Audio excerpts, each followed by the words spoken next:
Good morning, or g'day everyone. Back for our usual Friday chat. How are we all going today? Let me just bring this up because I'm going to put pre-show. Now let me also start the timer. I nearly forgot then, which would have been a complete, utter disaster. So pop in on the chat and say hi if you are here. I'm going to open that up. We're going to have a pre-show for just around 5 minutes, just so people can understand that we're live.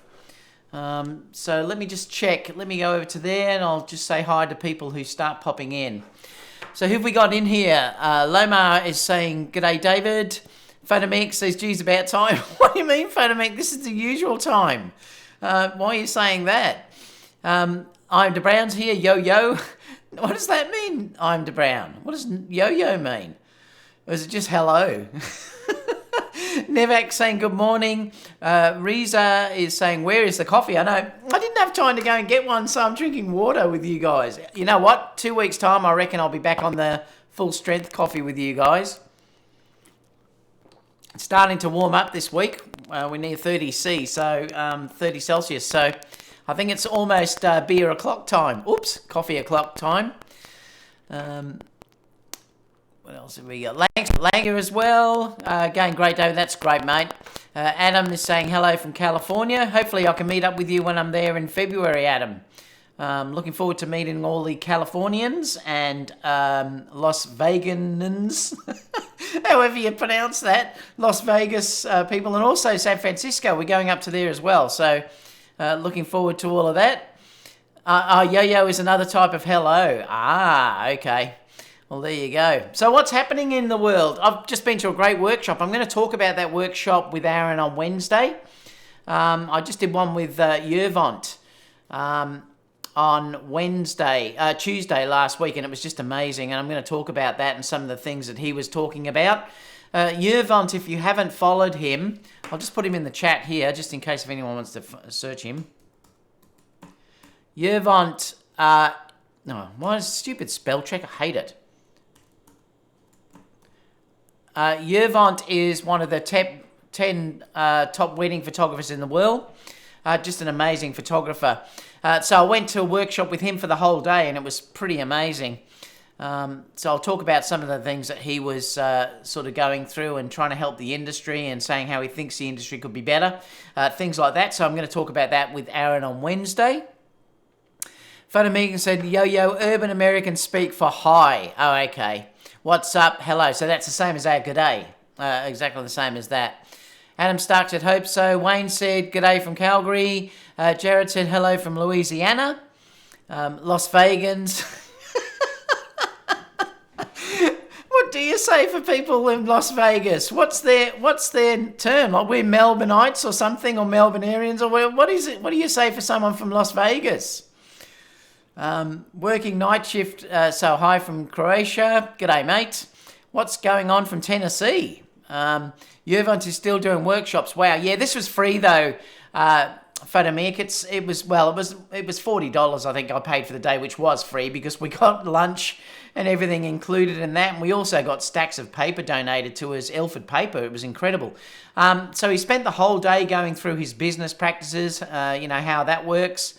Showing us his work, showing us how he edits his images.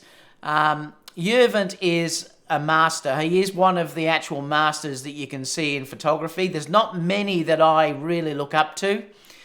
He certainly is one of them. Yervont and his wife are just beautiful people, and they give so much back to the industry here in Melbourne. I'm lucky that he lives, his studio's not far from me. So this was just amazing, and it was great. And he was talking about his cameras. I disagreed a couple of things he was saying because he's changed to the Canon EOS M. But he was talking about his one card slot wasn't an issue, and he went around that, and I'll discuss that on Wednesday's workshop as well. But his work is exemplary. You just can't knock his work. It's just beautiful. So if you haven't ever looked at what he does, check him out. Yervont it's stunning. He really is a master of his work. Patrick says hello from Los Angeles. Altric says hey guys. Tony Banger says hey guys. As well. Langston said feeling like the unwashed masses over here because I didn't know who he was until you mentioned him. Really? It's amazing. It's quite interesting. He's always mentioned as being one of the world's best top 10 photographers. I probably think he's probably up there as one of the best. The two best, I think, some of you Americans may disagree, I don't know, but I think the two best wedding photographers that I've ever seen are Yervant and also Jerry Gionis.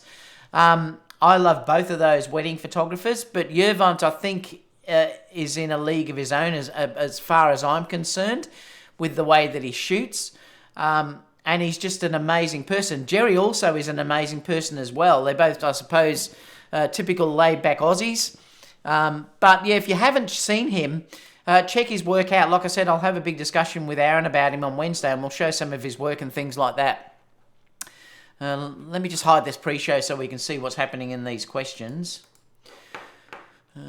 Yeah, so check him out, Langston. I think you'll be really impressed, really impressed. Photomix said, Yervin is quite a character. He has an awesome personality. He sure has. He's really funny. Langston says, that's what happens when you are a Grandmaster, David Osler. You use the unassuming twig to cast your sorcery. Langston, he's big in the wedding photography world. Yeah, not only wedding, he also does incredible portraits too, but he certainly is renowned in the wedding industry, that's for sure. Ali Zaire said hi from Virginia. Houston International Media says I'm here from the for the Tamron Zoom. Interesting. Altric says I like Jerry. Yeah, Jerry's great. Jerry Gionis is fantastic. His brother's really good too, Nick Gionis as well. They're both really good wedding photographers. The funny thing is, when we went to this seminar, I use Graphy Studio, and also he is an ambassador. Yervant is an ambassador for the Graphy Studio. Jerry Gionis is. Sue Bryce is as well. And the funny thing was, they're an Italian wedding album company. I think they're the best in the world at what they do. I use them myself. But every one of their ambassadors is Australian, which is interesting. So they haven't got anyone other than Australian wedding photographers, and that's quite interesting. And they just said basically in that seminar that they do believe the Australians see things a certain way, and that's why they were using them. And, you know, it was interesting. It was Yervant, it was Jerry Gionis, it was Sue Bryce was in there, and there was a couple of others that I can't remember as well. I also met a Nikon ambassador when I was there as well. Nikki, she's incredible as well. We had a big discussion. She knew me. She's seen my YouTube stuff as well. I had a great chat with her. So it's amazing. These workshops are great places to interact with people. They're fantastic, you know, and it really is good. What else? Ali's saying he's here from Virginia. Houston International Media said, hi, I'm here for the Tamron. I read that one. Langston says, I just Googled him. Also, I still have yet to become an official wedding photographer. Laugh out loud. Jonas is my fave. Photomix said, yeah. Yeah, Yervant's my favourite above Jerry, but Jerry's really good as well. Chris said, hello, David. Beautiful day in Los Angeles. Good day for Corona. Well, it's 23 or 24 today, so it's getting close now for Corona time for me. Like I said, I reckon 1 or 2 more weeks away, I'll be back having the Corona with you guys. Or something similar to that anyway. Ian Brown says, I got a message saying you have a giveaway for your A9 since you're buying the A9 too. I love it. I am getting the A9 too for evaluation though, Tony. I'm getting it in, I think December the 16th. I get it for 2 weeks. So I will be reviewing it extensively against my current A9, which is going to be great. I've asked for a couple of lenses as well, so hopefully I'll get what I've asked for there. I've asked for the 100 to 400. I probably should have asked for the 200 to 600, but I've asked for the 100 to 400 millimeter. So I will get the A9 II in December. So it's December the 16th, apparently. So stay tuned for that. Patrick says, I wouldn't buy a 70 to 180 unless it had absolutely no focus, effective range issues, and was a true 180 lens at 180 and close focus. Photomix said, first time I met Jerry, he called me K West. That's funny. Right there and then he was sold. Jerry is hilarious. He's got the typical Aussie humour. And that's what some people get it. And I've talked about that before with you guys, that some people get the Aussie humour. It's very dry.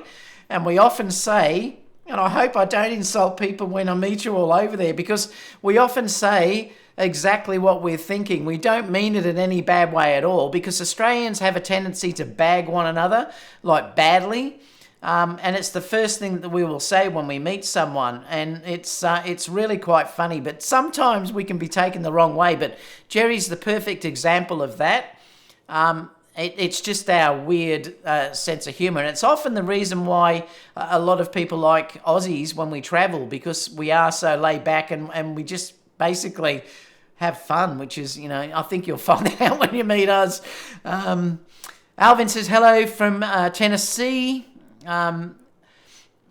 Ali says, what do you think about the new Olympus PL10? Why 16 megapixel? I haven't seen that one, Ali. I'm going to talk about the M5iii. We're going to discuss that today.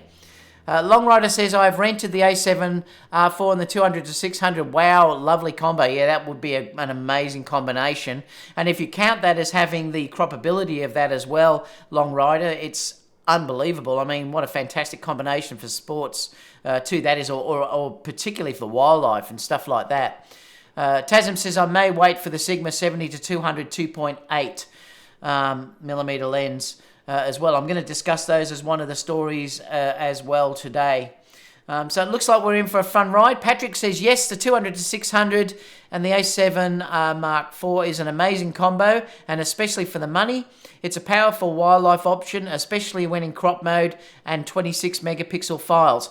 Yeah, and that's what a lot of people don't understand, that the A7 IV is the best crop camera that Sony have got, because it's the highest megapixel crop camera. If you count, it's higher than the A6 600, the A6 400, etc. So, it's an amazing combination. If you haven't checked out my video, check out one I just put up yesterday, guys. DeskView sent me this little monitor that I've been testing. I did review it, talked about this yesterday. It's only 150 grams, so incredibly lightweight.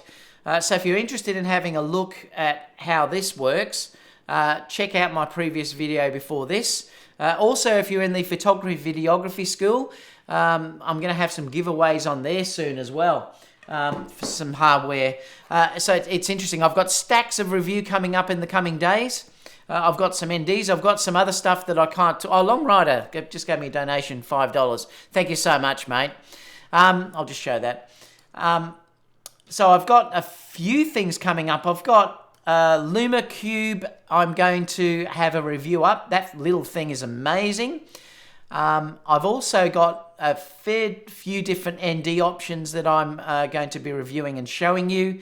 I've got a new small rig cage for my Ninja for the small HD focus that I'm going to review. I've also got I think a 360 camera coming in the coming days, and I've even got an interface that attaches to Photoshop and Lightroom that you can use. It's a USB interface that I'm going to review for you as well. I've got so much coming up for you guys that I can review. And there was one, and I've got something else which is going to be really cool that I can talk to you about, I think after around about the 24th. I can't talk to you about that before then though. So I'm excited about that as well. So there's some really interesting things coming up in the coming days. All right, so let's start the show. Let me just put this up here. I'm going to put, what are we on, 1355. Let me just go to the OCL images and we'll start the show.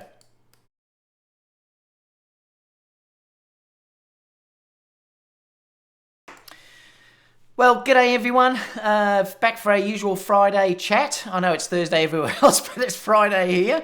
Remember, we are in the future here in the land of Aussies. Got some really interesting things we were just talking about in the pre-show a second ago about some reviews that are coming up. Please check out the monitor one that I just did yesterday. It's only, I think it's, this little monitor is only $130 or something US. It's really cheap, but great for what it is. It does have a couple of flaws, and I mentioned that in the review. There's no touch screen. You can't put LUTs in. things like that. But for, say, having just a monitor where you'd like to review things or put on a gimbal, this is fantastic, 150 grams. So check that out if you haven't looked at it. I've also got a stack of other things in the coming days too that I'm going to be reviewing for you. Some of them are incredible.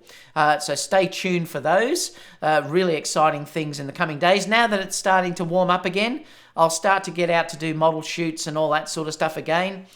We've just come off winter, so I really don't do many during the winter time. I usually catch up with all my wedding work and things like that. This weekend, I'm doing a wedding where I'm a videographer for the first time. So this is really quite interesting for me. I've never done one before where I am the videographer.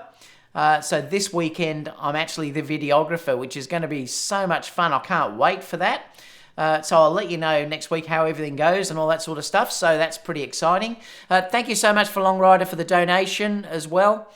He gave me one $5 donation, which is really fantastic. Just let me catch up with the chat before we start the show, just to see where we're up to. Sanj said he got the 70-200 f4. I love that lens. I really love that lens. Although I must admit I haven't used that lens as much since I've got the 135. I have trouble putting down the 135. I love that lens so much, but the 70-200 is a great lens, particularly if you need that 70mm to 200. It's fantastic. Where else have we got? Houston is saying he's laughing because Fatimir got called Kane West by Jerry Guiona, so I laughed about that. Patrick said, yeah, I wouldn't recommend either the A7 one for the 200-600 for sports. Yeah, I mean, it's not really the camera. That's what the A9 really is designed for, but it is certainly a great wildlife camera, that's for sure. Lomar said, next announcement in smartphone camera is going to be a 600mm lens for wildlife and sports. We could be surprised. Is that meant to be surprised? Orio's here as well. G'day, Oreo. What else? Tony says, I've got a pre-order for the A6 600. I will be selling my A6 300, seeing the price drop of the A9. Would you sell the A7 III and get the A9? Well, it depends. Look, if you can afford the A9, I still think the A9 is the best camera that's available. So, yes, I probably would. I'm lucky I've got the A7 III and the A9. Eventually, I'll probably get a high-res camera like the A7R4. Because I did have the A7R2 and I sold that preempting the A7R4 coming out. So I probably will get another high-res camera as well. But I'm really waiting on something in the video side of things first, I think. But I'll keep you updated. Who knows what Sony's going to do. What else have we got? Hero says, the 200 and the 600 and the R4 are just fine for wildlife and sports. Long Rider says, I'm going for the R2, so the autofocus is night and day better. The R2 is still a great camera, though. The R3 is probably the most amazing camera at the moment for bang for buck. I think it's incredible. Like, it's really cheap. I shouldn't say cheap, but it's very, very affordable for what you're getting in that camera. The R3 is incredible. It really is. Hero says, I was using the R2 today and it's a great shot. Shot some squirrels, it was great. Langston said, interesting, David Osler. This was a sub-hire, or did they call you exclusively for the video? No, it's exclusively for the video, Langston. So I wasn't working. My weddings don't pick up for a little bit yet, fully. Because we're still just sort of coming out of winter. But no, they hired me directly for video, which surprised me. It really did. And seeing I didn't have a wedding on, I said I'd do it. So it's going to be really good fun. I can't wait. What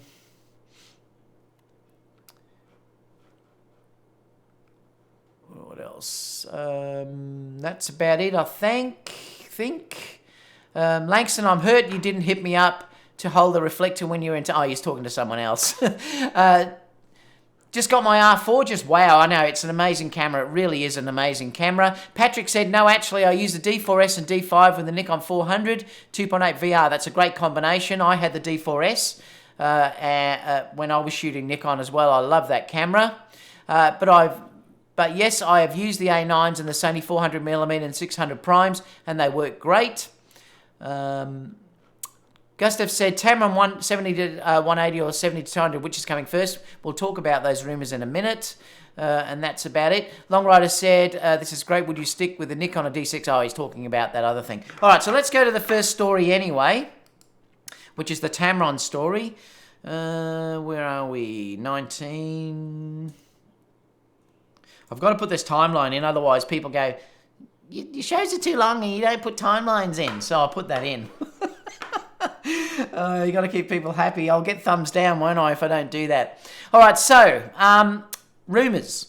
We know it's coming, or we know something's coming. We're just not sure what focal range or anything else. I mean, it looks from the rumours. I mean, if I knew anything else, I wouldn't be able to tell you anyway. But it looks like the rumours are saying that we've got a 70 to 180. There's also a 20mm, a 224mm, and a 35mm 2.8 lens. And they're going to be announced on October the 24th, which is next week. So it looks like they're not far away. I'm really excited. I can't wait to try these lenses. Now, Nikon, let me just show that for a second. Tamron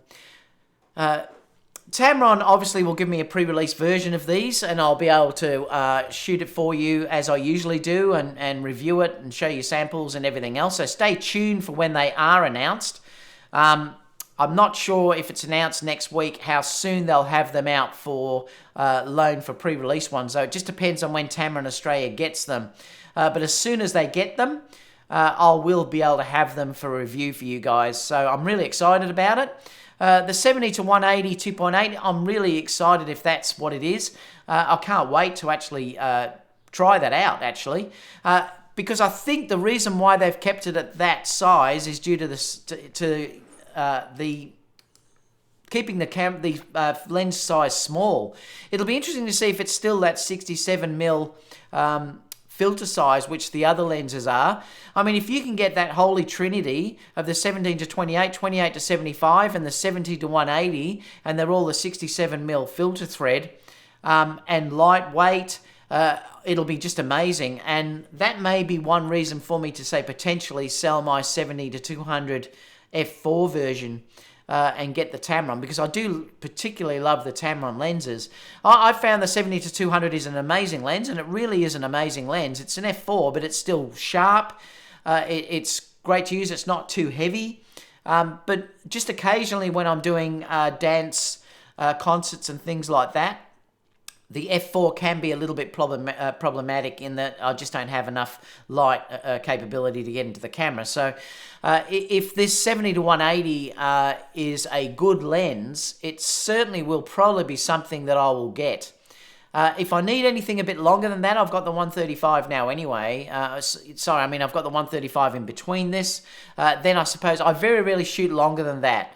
I mean, there is the 100 to 400 if I ever felt like I needed something longer than that, but usually 200mm for me, for the way I shoot, is long enough. I don't really shoot wildlife, and I don't shoot sports, so for me, that 200mm focal length is usually good enough. But like I said, I am getting the A9 II for a few weeks in early December, and I've asked for the 100 to 400 to be sent with that, so I hope I get that.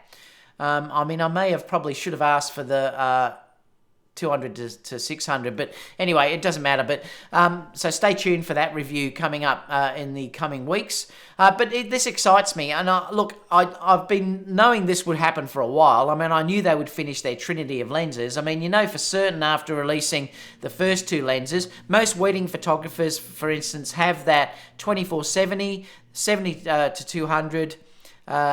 And the 16 to 35.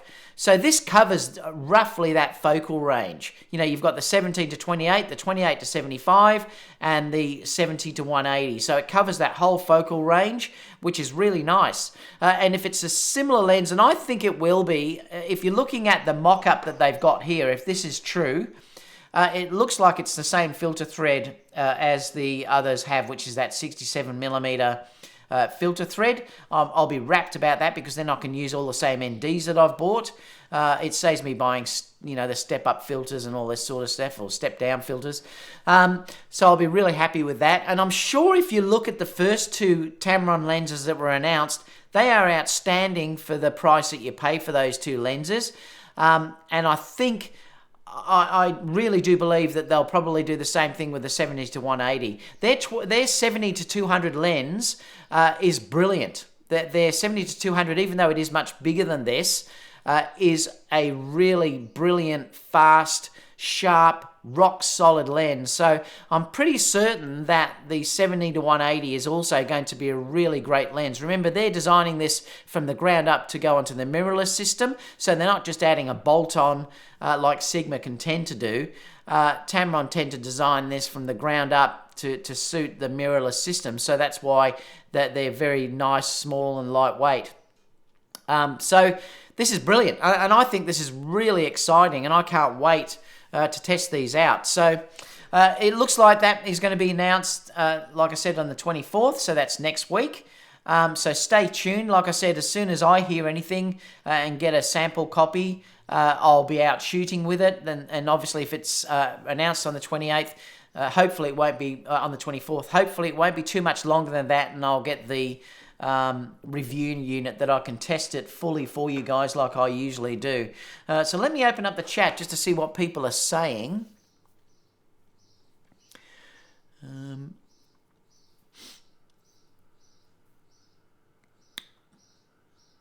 Where were we? I think we were down here somewhere. They were talking about the A7R4 there, so I just want to skip to down where we were up to. Rui said, hello from Alabama. Hello, Rui. Long Rider said, that's great. Will you stick... Oh, the D60, I read that one before. Hero says, I want the 100 1.4 GM to come out. Well, it will. I mean, they said there was a patent release for that, so it's only a matter of time until they release that. I suppose we've had so many lenses. If you think the amount of lenses that Sony have released in the last few years...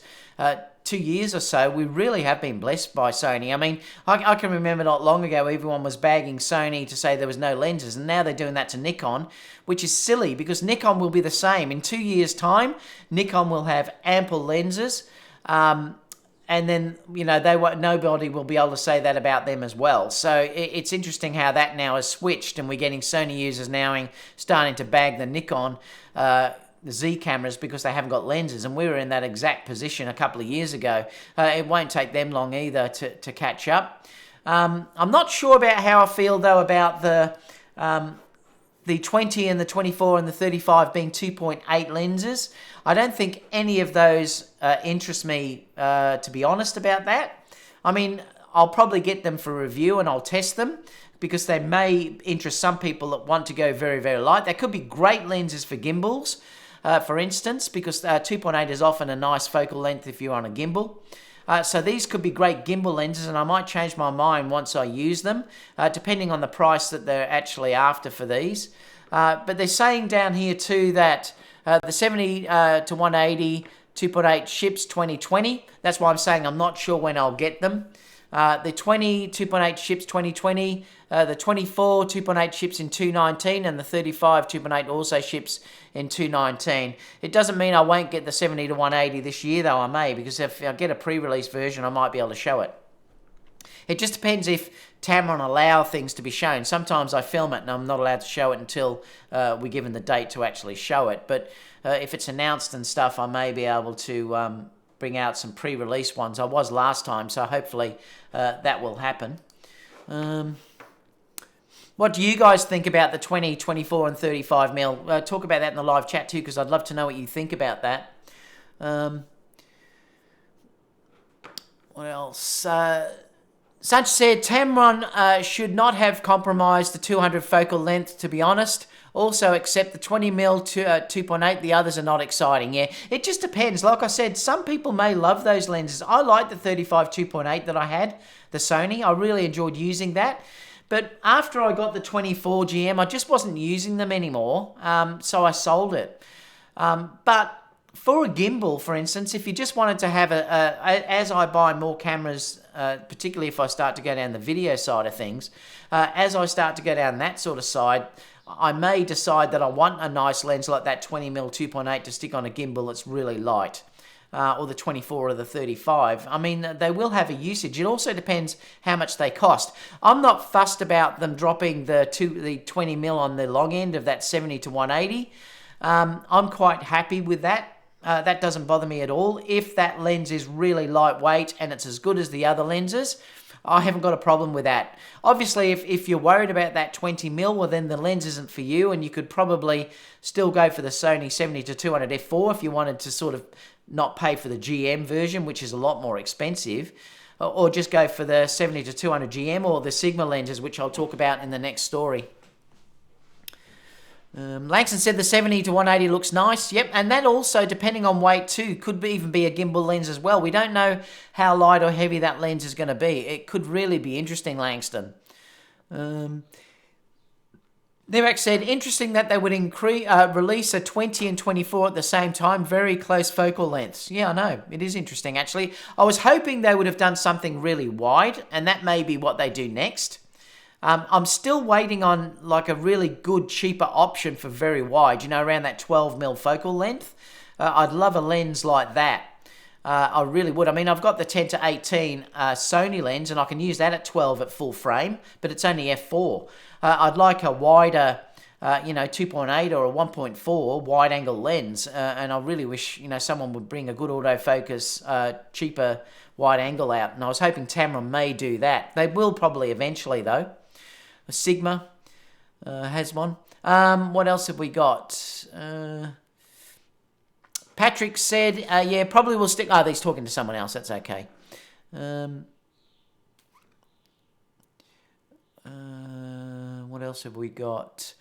Lomar said, where was that? God, I hate it when it jumps down like that. Sometimes this thing jumps and it's a real pain because you lose where it was. I wonder what will be the price of those 2.8 primes, because it makes more sense to get the 2.8 zooms. I would think they're going to have to be very reasonably priced, but we don't know. I mean, who knows until they're actually announced. I think, knowing Tamron, though, they will be very reasonably priced, but we're just going to have to wait and see. It is interesting, though, that they're releasing two very close focal lengths at the same time, though. I agree.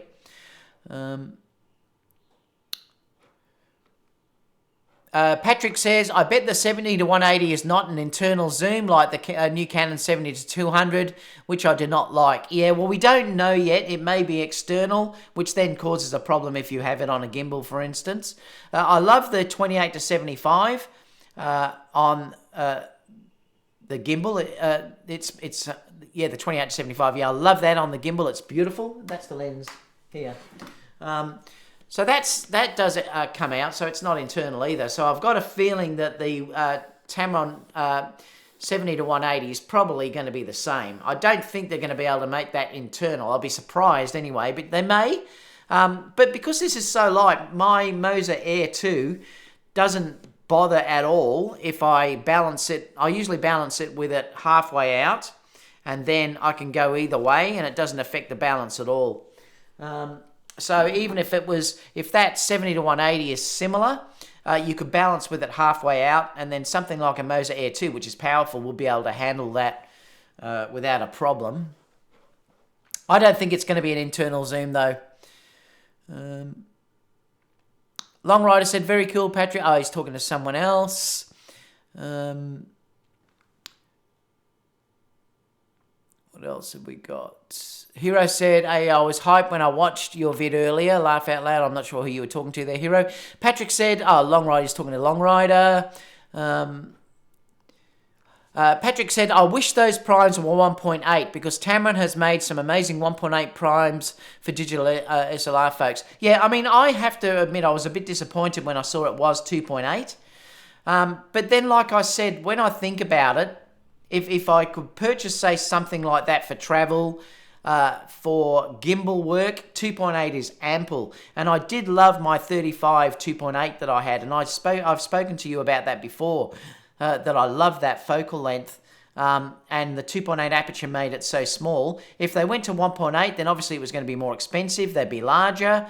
So we just have to wait until we see how good these lenses are.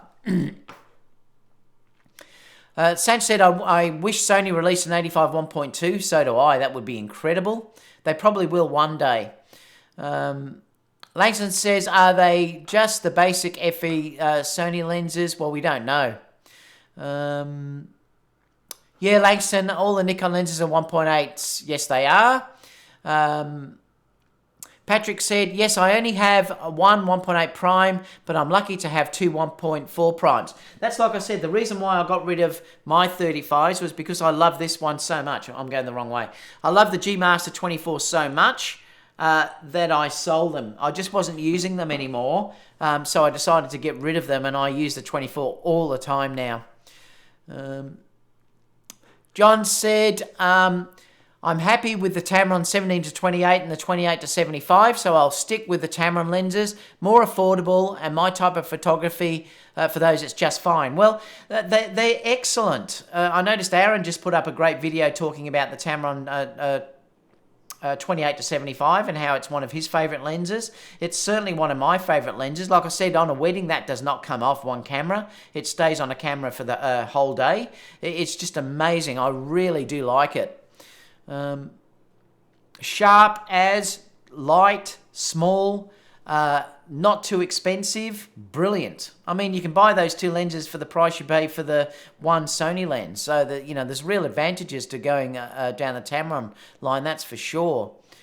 I want the 35 1.4 Sigma, but I got the Tamron 28 to 75 instead. Oreo said shooting gimbal all day with one of those small 2.8 primes is going to be great. I agree, Oreo, and that's probably, like I said, that may interest me down the line. And in the evening, you'll still feel fine. Yep, exactly. And that's the whole goal for me now, is to travel as lightweight as I can. Oh, that's horrible. Sanch, he dropped his kit lens in the parking lot, and it's now been damaged. I feel upset. It's horrible when you do that.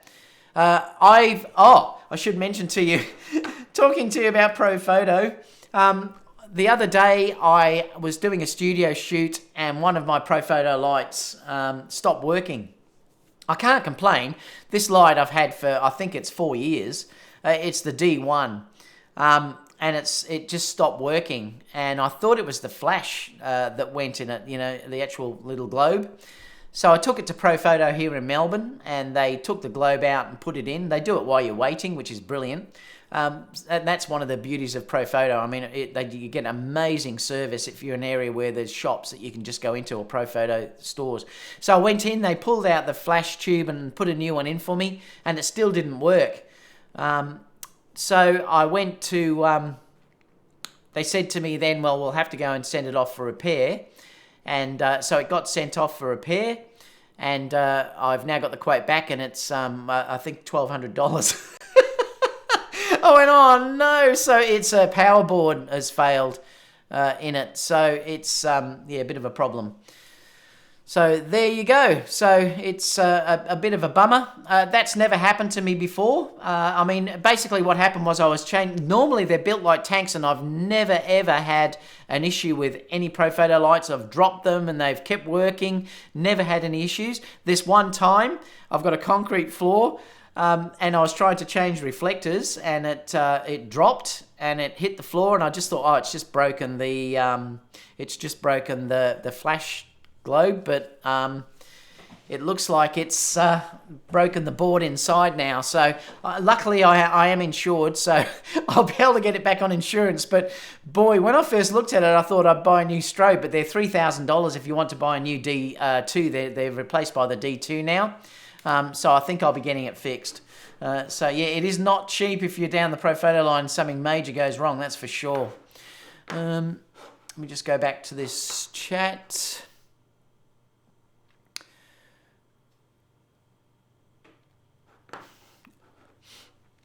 Someone said my tampon. I didn't say tampon, did I? Oh, so my tampon, yeah, I just... oh, right, I didn't read it that way. Someone said that. That's funny. I wonder how they arrived at 2.8, some kind of maths equation before stuff ramps up in cost. Probably. I think this will be related totally to size and cost. 1.8 lens will be substantially dearer than a 2.8 lens, just the amount of glass and everything that's involved in it.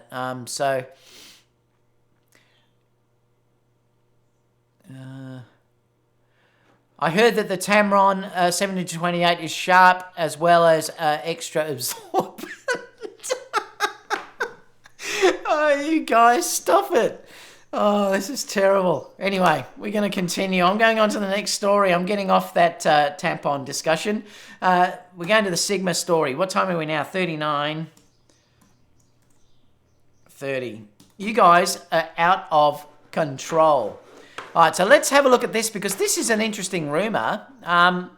It doesn't surprise me at all because there's a rumor going around that Sigma are going to release an FE version of the 2470 2.8, the 70 to 200 2.8, and maybe a 100 to 400 lens. So this is really interesting. It doesn't surprise me. I knew this would happen eventually. I suppose the downsides of this is they're going to be big honking lenses because they're probably, again, just going to design them adding on that little adapter at the end. So they're probably not going to be designed for the full-on mirrorless, I would think. I'm really looking forward to the day when people, Sigma, design their lenses to fit the Sony mount fully like Tamron have, and that will be quite exciting. So eventually that may happen. But this doesn't surprise me at all. I'm just noticing there too that Michael said, I sold my Tamron 17 to 28 and the 28 to 75 Tamron. Oh, God. Anyway, so this doesn't surprise me at all because remember, Sony now is a real, well, it's selling, they're selling a hell of a lot of cameras. So it really doesn't surprise me that they want to get in on this now. Sigma lenses, the ones that I've tested, are absolutely amazing. Like, I really do believe, and from my testing, I tested them extensively, that the 135 Sigma lens was just as good as the Sony 135. I found them, I could not tell the difference when I was looking, and I even put them online and everyone was guessing different cameras and different lenses all over the place. For sharpness and color and everything else, they were so close that it's not funny.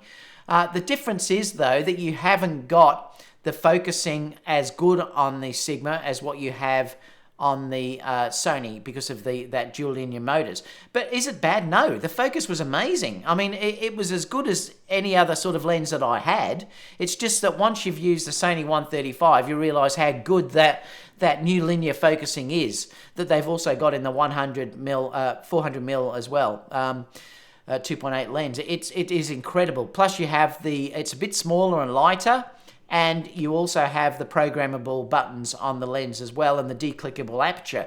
So you are paying for a lot of extra features in the Sony lens, and that's probably my favorite lens at the moment.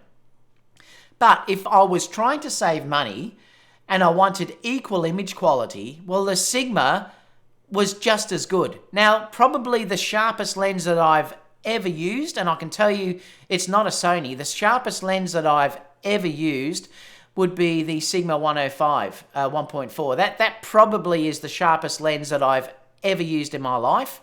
It was unbelievable, in fact, like incredible. Is the Sony 135 not sharp? No, it's incredibly sharp, but the Sigma 105 was in another level. That's by far the sharpest one that I've ever had. But you have an issue with that in the size. I mean, it's massive. And it's a bit cumbersome to lug around and things like that. I mean, if I just had endless money, I would buy a 105 tomorrow because I loved it that much. And sometimes the 135 is a little too long if you want to work in tight spaces, whereas the 105 can still sit in. That's why I'm still using my 85 so much and the 135, because if I'm in a tight location and I'm shooting a bride and I want to get a headshot or whatever, I can't often use the 135 or even head and shoulders because I've got to stand too far back. So I use the 85, whereas a 105 may have worked in those situations. And when I reviewed the 105 against the 135, I did show that distance, the difference in distance that it was, and it was quite substantial. You'll be able to scroll back and check that if you're interested in that. And I did show that working distance. But the 105 was probably the sharpest lens I've ever used. It was just unbelievable. So Sigma do make incredible incredible lenses. They really do. They're absolutely superb. So if you're going for sharpness, I think they're equal to what Sony will have. They do. They're not quite as fast in focusing. Are they bad? No, they're not. They're really good, but just not as fast as, say, what Sony have got with the 135. And I think you'll find as they update their lenses, the other lenses will go down that way as well, that they'll all get the new linear motors. Like the 85 will probably get new linear motors and things like that. This doesn't surprise me at all. I think Sigma will want to get onto the bandwagon of having that holy trinity of lenses. You know, the 24-70, the 70-200. They already have the, is it the 14 or 16 to 35? So it really is, doesn't surprise me at all. So it's just a matter of time. They're not saying when this can happen. They're also saying potentially that you might have the 100-400 FE as well. That could be an amazing lens as well. That's probably going to be a big honking lens. And they're saying, I don't know if some of these lenses will be announced at Photo Plus Show in October. So it's going to be interesting. I mean, we really are starting now to be blessed in the Sony line of having these amazing lenses and incredible options that we can go from Sigma, Tamron, Samyang, Sony, obviously. There's other third-party lenses that are out there as well. It's just incredible. So let me just open that quickly up to the chat to see what people are saying.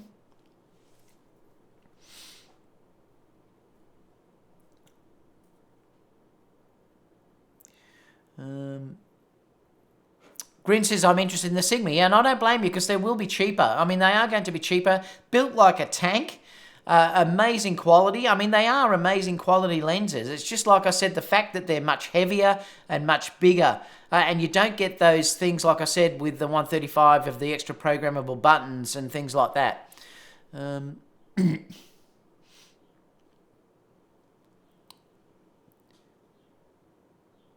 Yeah, I agree. Photomix talking about the Sony marketing team here, that Nikon was never good at that stuff.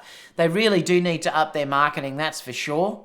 But there is one other side to it too, though.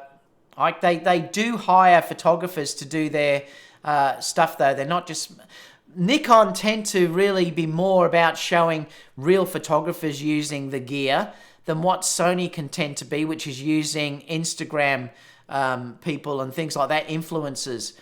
So Nikon in one way are better in that regard because they use people like Jerry Guionis. You know, they use people like that to actually review their gear and put out the videos rather than using someone that's just an Instagram or someone on Instagram or something like that that's not a real photographer, you know, that they'll use iPhone reviewers, anyone. I'm not saying good on them for being able to get that, but in a way, what Nikon does is more credible. In some ways, what Sony does is more trying to sell to the masses. But Nikon have to sort of go and get that fine line between both of those. Like, I really wish Sony sometimes would base themselves more on real shooters when they go to these, when they release their cameras, more so than having just, say, influencers. And I think Nikon, too, could learn from Sony and how to market as well. So it's interesting what you're saying there. Houston says, too big, sticking with a Tamron. I use the big Sigma guy, but those lenses are just too big for mirrorless. Jason said Nikon just needs to release TVs. They will learn how to advertise in such a competitive market. What else have we got?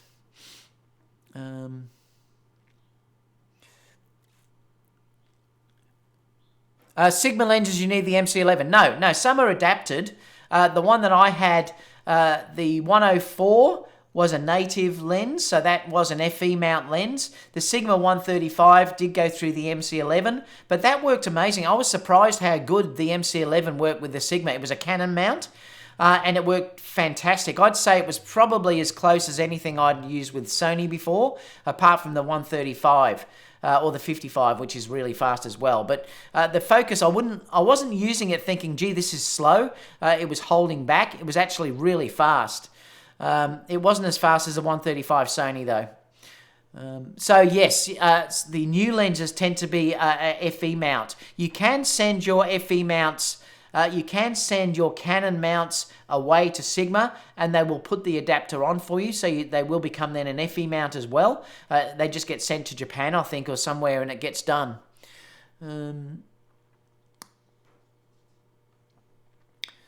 Jason said they too used to be competing in a fixed race with only Canon. Michael said the Sigma 14 to 24 looks good. Yes, it does. I think that would be an amazing lens. And I love that focal length. I had that with Nikon. That was one of my favorite lenses, the 14 to 24. The Nikon was unbelievable, the 2.8. That's a legendary lens.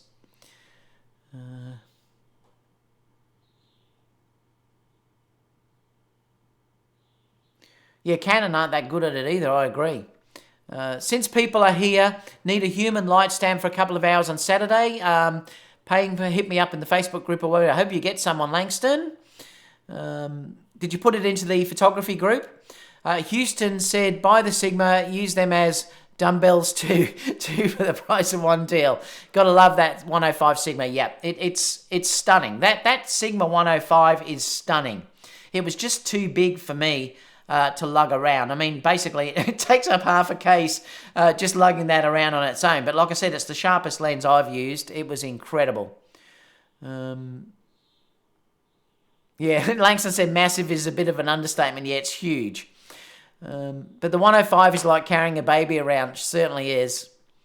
An expensive baby, yep. Sony hosting their own event at the same time as Photo Plus. Laugh out loud, just registered. Yeah, I noticed that. Jason says that takes some balls. It's interesting because I think what they've done there is they're realising Apple have done the same thing now. Apple don't go to any of the trade shows anymore. They just hold their own. And I think Sony are now probably big enough to do that as well. I do think the days of having these trade shows are numbered. We don't really have them anymore in Australia. It's due to the fact that everything can be shown online.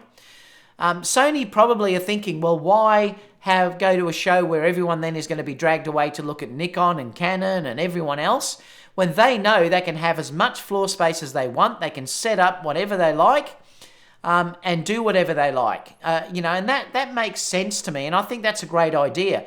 The other thing that they've done is smart, is they've held it at the same time, so people are still going to be there. So in one way, this is a brilliant marketing move from Sony to do what they've done. They've got control. They don't have to worry about losing anyone to another manufacturer while they're in there. They can set up their own light stands. They're not limited to space. It's a great idea.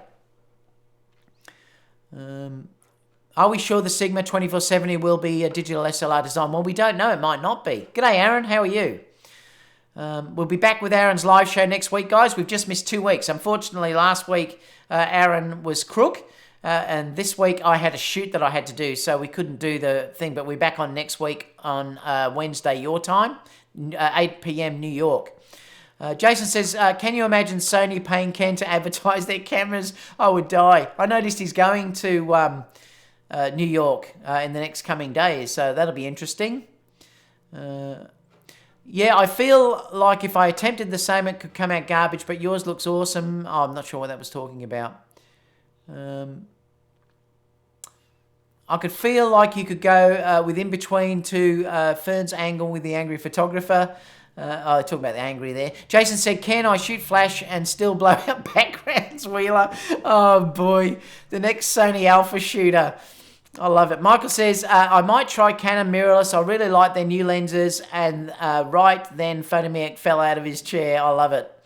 I did look at the other day when I went to Yurvant's class. He was showing the Canon cameras there.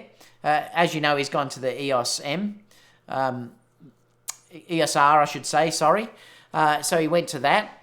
And I love the fold-out screen. Look, there's two areas, and honestly, Sony, I just don't understand why they don't do this. If Canon brought out a dual card slots camera and they got rid of that ridiculous crop, the EOS R would be incredible. I mean, I used it when I was there the other day, and the touch screen on that camera and the way that you can use the menus and everything is unbelievable. And let's be honest, Sony's screen at the back of their cameras sucks. And they've still even done it on the current A9. It sucks. That is over 4 years old, that technology. It's bad resolution. It's bad contrast. It's terrible menu structure. The touchscreen is just pathetic. I mean, there's no excuse for what Sony are giving us on their cameras at the moment for the screens at the back. It is absolutely terrible. And I looked at it the other day, at this beautiful flip-out screen that they had that could face forward to me. The touch screen was amazing. You could work around from the menus. The touch to focus worked beautifully. You know, there's no lag. It was absolutely brilliant. If they bring out a camera that is professional in the fact that it has 2 card slots, get rid of that stupid crop, and, you know, with a good sensor in it. And I think that actually Jurvant showed his work and it was brilliant. What you can do with that camera anyway is amazing. But Sony do have a lot to learn, and they could certainly do much, much better with their screens in particular. It's about time in 2019, nearly 2020, that we have a decent touch screen. Like I say to many people, that for God's sake, they bring out, they do mobile phones that are amazing, Sony. So there's no excuse. The Canon blew it away, to be honest, and you know, that's one interesting thing. And their lens option is amazing. I mean, their lenses are absolutely incredible. So, you know, they're not gone. Canon, if they do the right thing and learn from what they've done, could have an amazing system. They really could. Let me just go back to the chat here.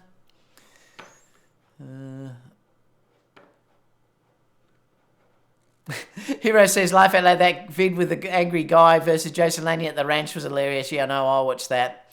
A few people are saying hello to Aaron. I'm going to show your camera in a minute, Aaron. I'm going to show your Lifeguard that you put over it. RF lenses equal dollars. Yes, they're expensive. They're not cheap, that's for sure. Hero said, that flippy screen is truly amazing, though, but I still sent the RP back that the screen just wasn't enough to keep. Yeah, I can't understand how the 85 RF is 1,000 more on already expensive 1.4 lenses. Photomix said, facts, Sony screens and EVFs, they suck. They do, I agree. They suck. If you compare it to the competition, they suck. I mean, the A7R4... obviously has the new EVF, but the back screen still sucks. The touch screen sucks. There's no way you can be a Sony fanboy and defend Sony screens at the back. They are terrible. Langston said, Sony fired everyone except their hardware guys and the AF team. Canon is like the sleeping giant. If they were to wake up, watch out. I agree. Nobody remembers how to change the menu. Jason said, my eyes must be garbo because I can't tell the difference between the EVFs. I tried Nikon and Canon at Photo Plus last year and you couldn't see a difference. Well, I can certainly tell when I look through the A7R4, the difference with that EVF. I can certainly tell when I looked at the back of the screen the other day, the Canon is way better than what the Sony is. If you look at the Nikon EVF screens at the back, way better than what we have on the Sony realm, I'm telling you.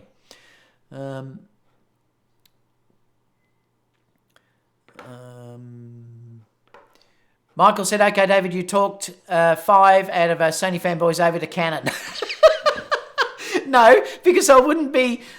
Michael, I still wouldn't be buying Canon. I mean, there's no way. Look, you've got a terrible crop factor. You've got 1 card slot. You've got less dynamic range. There's a reason why I stay with Sony. The lenses are expensive. I'm just saying that the screen on Sony sucks, Michael. It does. Jason said, no, I have Fuji and Sony. My custom skin came out great. I'm going to show you your pictures in a minute, Aaron. Rex, but for Canon to do that, wouldn't removing the crippling of the kind of camera go against historical Canon rumours? Yeah, that's why I'm saying I don't know whether they'll ever do it. They might be listening, though, because they did just take off that 24 frames per second hack that they took out, you know, the cripple hammer. Photomix says, I don't see how you can't tell. Whenever I go from the A7 III to the Z6 EVF, it's like, wow. Thank you, Nikon. Yep, you're exactly right. It's just got banned. I love it. Hard said, I agree with the screen, David. If Canon stop releasing unnecessary cameras and focusing on what's missing, they can knock the others off. They've just got to stop holding back. Remember, I want no one to go out of business. I want everyone to succeed. Hero said, yep, just say even the RP EVF was really good. All right, let's go on to the next story because I want to talk about this Lifeguard things, 58. actually it's 59. Let me just go 59, and I'm just going to grab, bear with me for a second, I want to grab a lens. Let me just go and grab a Sony lens. Talk to yourselves for a second.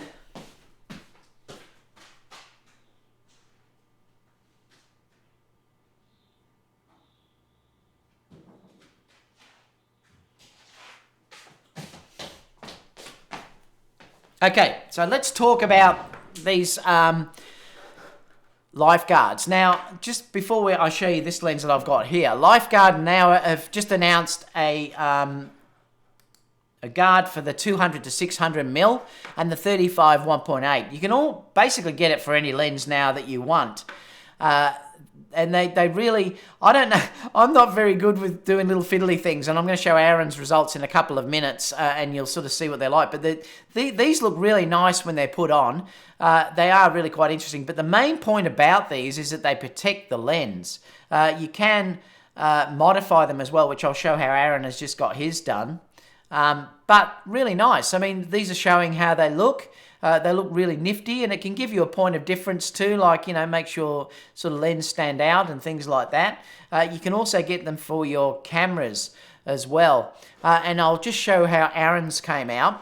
And you can check, if you go to Aaron's video, if you go to Aaron's YouTube channel, you'll see he's put a video about this up there. The link's actually here. But if you look at what he's done, he's got this beautiful, let me just move this up a little bit, and then I'll have to redo it. Aaron's got this beautiful red and black color that he's put in. He's even got his logo that he's stuck in through here as well. Really nice. So you can see that the lens, the Tamron lens, has the cover on as well as he's put this red in the thing. And he's even got his logo down the back through here as well. It looks very fiddly. If you watch, he has done a video about it before where he shows how to install it, but he's done a video showing how his camera has come out. Can I just get to the next one? Yep. So that's there. If you look a little bit closer, you can see there you've got all your cutouts that show all of your other parts through here as well. Even got a little logo that's coming through here, Aaron's logo. Really nice. Nice textured sort of feel that's coming through here as well. You can see from this side, even his camera strap is color-coded as well. He's done a beautiful job. I love the color too. The red and black looks really nice, makes it stand out.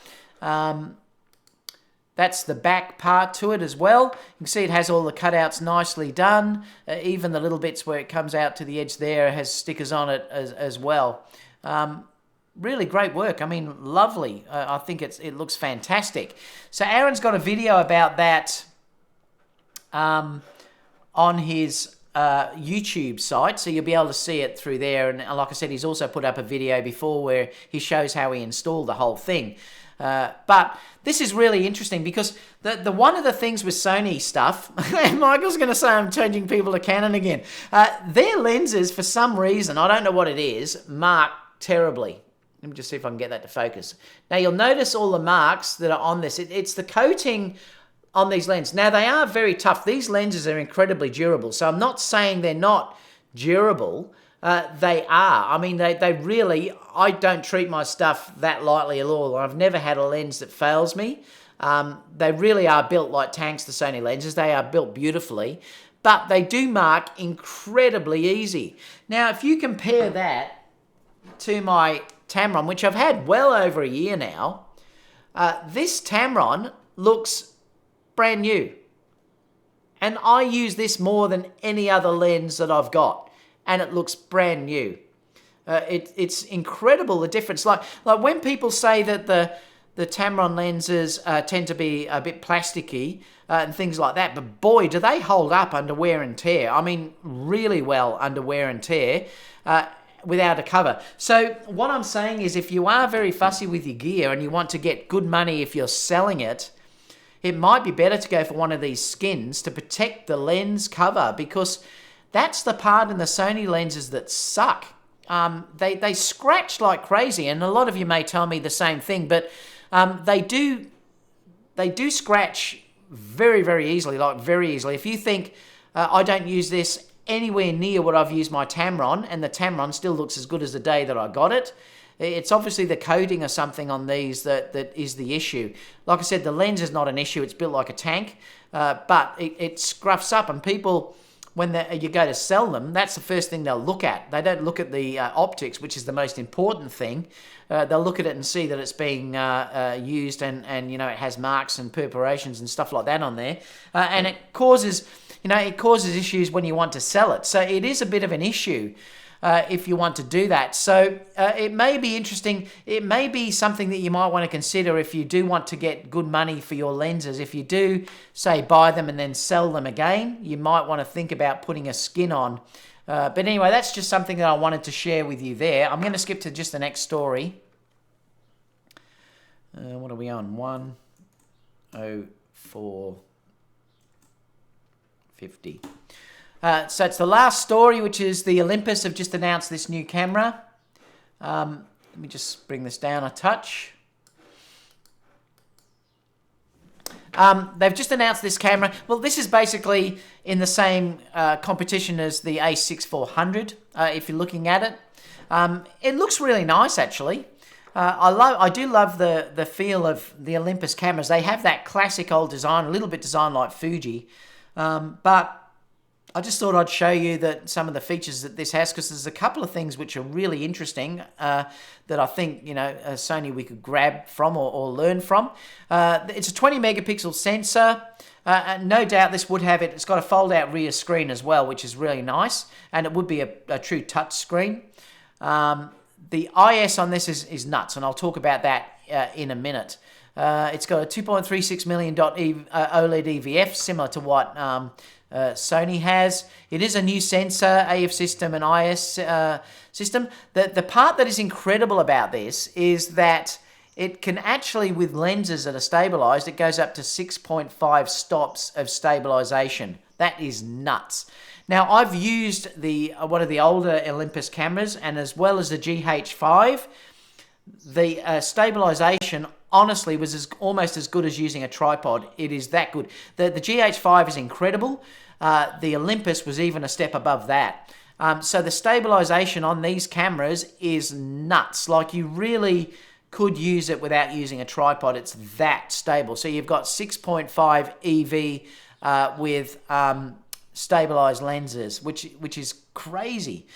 Beautiful body. I mean, I really do like the look of these cameras. Like I said, they're very ergonomic. They're like the old cameras from years ago, which I really do like. Updated EVF and battery. I'm going to talk about some things suck and some things are pretty good though. There is better 4K video than what Sony are offering though. When I say better, that you can get 237 megabits per second. Remember, on the Sonys, we're limited to 100. It's about time Sony gave us more megabits per second in the video side of things. And every other manufacturer is giving it, and for some reason, we're not getting it in Sony. And now even Olympus is offering 232 megabits per second as well, because it uses this DCI 4K. It's 10 frames per second as well. So if we look, it's 30 frames per second without AF. So let's have a look at comparing them, say, between the A6600. So the recommended retail price is $1,199 against the Sony A6600, which is $1,398. The sensor is 20 megapixels. The Sony is 24, so the Sony has slightly more megapixels. Image stabilization, yes, is in body. The image stabilization, though, is in another level on the Olympus as compared to what any other manufacturer out there has got. AF system is hybrid, both be very good. 3-inch articulating screen, so it's a fully articulating screen, which I would love to have. Touch screen, yes, that would be a full touch screen though. EVF is basically the same. Magnification in the EVF is better on the Sony though. It's 0.71. It's 6.68 on the Olympus. Built-in flash, no. Weather sealing, yes, and the weather sealing is excellent on the Olympus cameras. Maximum burst rate, basically the same. It's 10 frames to 11 frames. Video is very similar, except for you've got much higher bit depths that you've got on there. 4K crop, none. But then again, you're dealing with a Micro Four Thirds sensor as against an APS-C sensor. Microphone headphone socket. Yes, there's no headphone socket though. That's a bummer. So that's similar to what the A6400 has, whereas the A6600 has both. Bluetooth, yes. The battery sucks on the Olympus, so it's only 310 compared to 810 shots on the A6600. That's due to the new battery that's there. It's probably rated similar to the A6400. Dimensions are pretty similar. The weight is 414 grams, really nice and light as against 503. So interesting. I just thought I'd share that with you, that there's a new Olympus coming out. I'm surprised that Olympus, though, haven't started to think about doing something different. Like Panasonic have obviously now gone on to full frame. I'm worried for Olympus. I'm worried for Olympus because they seem to be staying deliberately in the Micro Four Thirds area. I think it may have been great for them to step up to an APS-C sensor perhaps, or a full frame sensor. It's more due to noise. You know, that's the problem, that you just can't shoot in low light environments with these Micro Four Thirds sensors as much as you can with, say, something like an APS-C camera or a full frame camera. So I am a little bit worried that they don't seem to be branching out from that area. But it looks like a really nice release. If you like Olympus cameras, this looks like a really nice release. So let's open it up to Q&A. And then it's lunchtime for me, because we're actually at 11:45 in the morning. So 1:10:40. So let's have a quick Q&A, guys, and then we'll call it a day.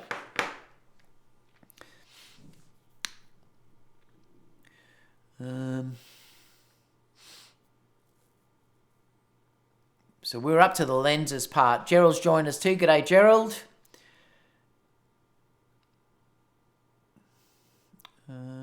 Aaron shared that video. Thanks, Aaron. So he shared that if you want to watch that video. Reminds me of the snowfish from Cowboy Bebop. I'm not sure what that means. Scott said, I didn't know you could get your logo on it until I saw Aaron's post the other day. Yeah, I know. How cool is that? That really is cool. How much did that cost you, Aaron? Or was that sent to you by that company as a review? Scott says, I don't know. I just read that. I just added the tutorial on the chat. Oh, thanks for that. Yep. What else? Aaron going to put LED lights and 100 spokes on his next camera. Michael said until he leaves that camera in the sun, it's going to look like a shredding lizard. You're saying it's going to melt in the sun, Michael. I love it. That's funny. Aaron's done that a while before, though. You had no problem with the skins in the heat. Aaron, did you? I mean, you live in a hot place. MJ said shedding lizard. I love it. Man, I have a few Zeisses and don't have that any marks, although my lenses sleep in padded cases. Yeah, that's the thing. I am a bit rough, guys, with my stuff. I just throw them in the bag. I don't, keep cases on them and things like that. But it just shows I don't treat the Tamron any different than I treat my Sony lenses. This is treated exactly the same way, and there is not a mark on it. So, yeah, there you go.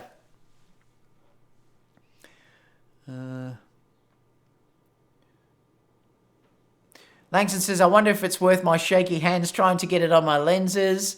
Hero said, another dude makes a drop. I'm not sure what that means. Thumbs up the stream. Yeah, thank you so much. If you could give a thumbs up, guys. Yeah, we have got 126 watching. Love it if you get some thumbs up, please. That does make a big difference to who views the video later on. So, yeah, please, if you can. It does support my channel.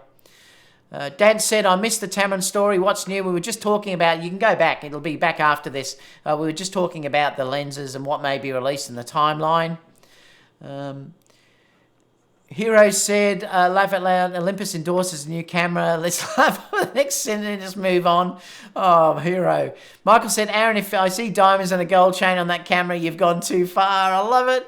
Mick said, scratch black plastic and it's still black, but scratch a coat of paint and it will show up. Yeah, that's true. It may be because it's that plastic, Mike. Mick.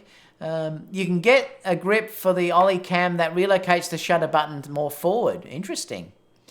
Olympus is still kicking. Yep, of course the IBIS is great. The sensor is the size. Yeah, and look, I mean, I don't know how much more they're going to push IBIS because I think the future is obviously digital stabilization. Like after I've been using this and also this, like a reasonable amount, it's nuts. You don't need gimbals with these things. Like it is crazy how good the digital stabilization is on these devices. So I think that the future of cameras, I think, is probably to get rid of IBIS and then go basically to digital stabilization. You're also getting rid of a moving part and also an expense that's there as well, because, you know, what do you pay for IBIS? Probably around $300-400 US per camera that's got that IBIS in there. So if they could get rid of that, not only would the cameras be a little bit cheaper and more affordable, but the stabilization will be better. So I can't wait for the processors to get good enough that they'll start doing it in camera. And I think it's only a matter of time. I noticed that the new Nikon mirrorless, the APS-C one they announced the other day, is that the M50? I can't remember the number, or Z50. That has digital stabilization on video. So it is starting to happen. It doesn't use it yet for the stills, though. It's using IBIS or lens stabilization. But it's only a matter of time before IBIS is gone and we'll get digital stabilization. It makes much more sense. Less things can go wrong with the camera, less moving parts. It's certainly going to be the future. Sony will buy them out. Do people admit to shooting Pentax? I haven't seen a Pentax camera for years. Yes, while drinking their craft beer, I love it. Langston says, normally a beard, vest or suspenders are involved. In some cases, all of the above. I love it. Go with the camera. There are video comparisons for the bitrate. I typically record with 60, reduce the file size. Couldn't see a difference. Look, you will see a difference though, Guy, if you are grading that footage substantially. If you're using green screens, for instance, you see a massive difference. If you are pushing video grading, and you'll start to see banding in skies. There is a massive difference with higher bit rates if you're a videographer. If you don't push your video, you don't need it. But if you do want to push it a little bit, it's like using the difference between JPEG and RAW. It makes a massive difference. Gerald said, would you consider going back to Micro Four Thirds just to get the IBIS? Much easier to have an amazing IBIS with that small sensor. No, Gerald. I'm loath to go. This is why I still haven't bought something like the Panasonic SH1, for instance. I really don't want to go to two systems. Remember, because I'm shooting Fusion, I need to be able to quickly change settings and do everything between cameras. And once you change to between two different systems, it gets really hard because you have muscle memory that's involved. And if you have to change something really quickly, you get in trouble. I sometimes get confused between the A9 and the A7 III because I'm missing those extra controls that the A9 has. You know, I'm missing these right here. And then I go to change my AFC to AF to manual focus or something like that or whatever. And I'm then looking for that on the A7 III. I immediately go like this because I use the A7, the A9 so much.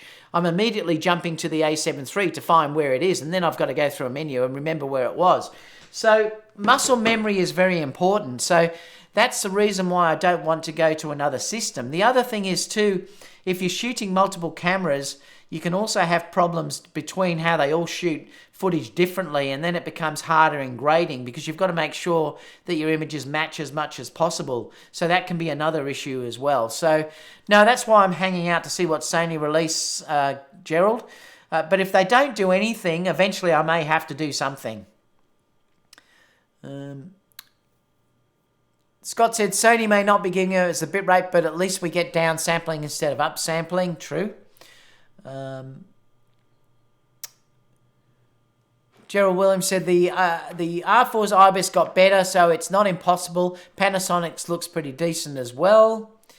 The Sony IBIS is great for stills. I mean, it is really good for stills. It's just not that good for hand holding in video though. I can do it because I've done it for so long that I've got reasonably good at it now, but it's nowhere near like what I could do with, say, a GH5 or an Olympus or something like that. They're way ahead of what you could get with a Sony for video. For stills, the Sony IBIS is great. I mean, I can hand hold it half a second. And get reasonably good results. So for stills, it's really good. Really good, in fact. Hope you like pics. Saying hello. Michael said, David, 1-inch sensor with 1.8 crop in HD. Yeah, it's tiny sensor. That's the problem. Go with the camera said, yes, I have the R4 and it is a bit better than the R3. Langston says, woke, time to hit the LA traffic, heading up the valley again to shoot. It was cool talking to everyone. Hope you guys make it to WPPI so we can all have a brew. That's what I'm hanging out for as well, Langston. Aaron said, no issues at all. So the heat hasn't caused any issues at all. Thanks for that, Aaron. We're going to finish in a second anyway. Malaysia's saying hi. Go with the camera said, the Tamrons are durable plastic is a good thing. Dropped my Tamron 17 to 28 in the pavement, attached to a camera, broke some filter threads, but works great otherwise. My Sony lenses are all scratched. Did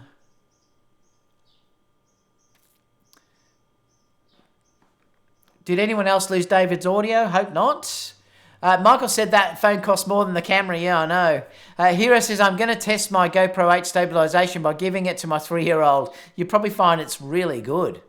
Oreo said, remember, though, that the software stabilization comes at a price, a crop. Yes, it does. But remember, I suppose, Oreo, that you're dealing with, say, Sony, for instance, who have 6K that downsample to 4K. So there's probably enough there to be able to do digital stabilization in the crop. And remember, this is where I think 8K sensors will become an advantage. You may not be able to shoot 8K, but you will be able to use that, say, to downsample to 6K, or also use things like image stabilization and things like that in camera, because you've got that resolution there to be able to do it.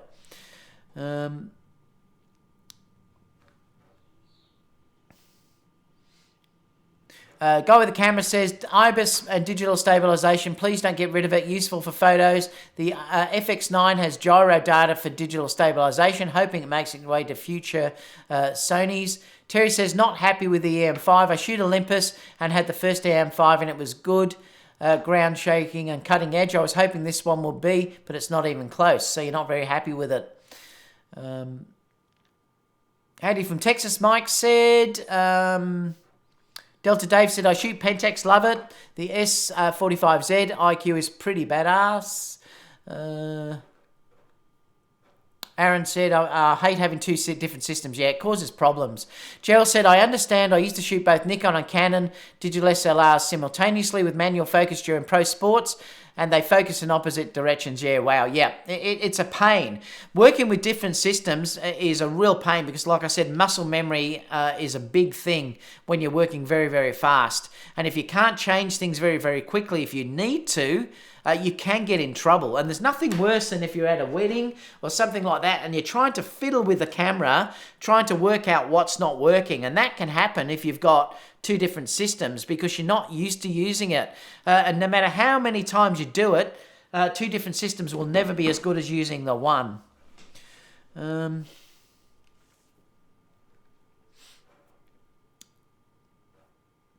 Hero says, it also too much work trying to make all the footage match. Yeah, it does. That's another problem as well. Sony IBIS consists of my grandmother holding the camera. I love it. Oreo said, you're right about the movies because there's headroom, but when you're shooting stills, software stabilization will produce an actual crop. Yeah, good point. So perhaps they might have to mix IBIS with digital stabilization as well, Oreo. Andy says, does the A7R have S-Log2 and HLG? Yes, it does. Certainly does. It has all of those features in there, so that's amazing. It's only the A9, really, out of the latest cameras that doesn't have the S-Log. I think, which I can't understand, and even the A9 II, I believe, hasn't got it from rumours.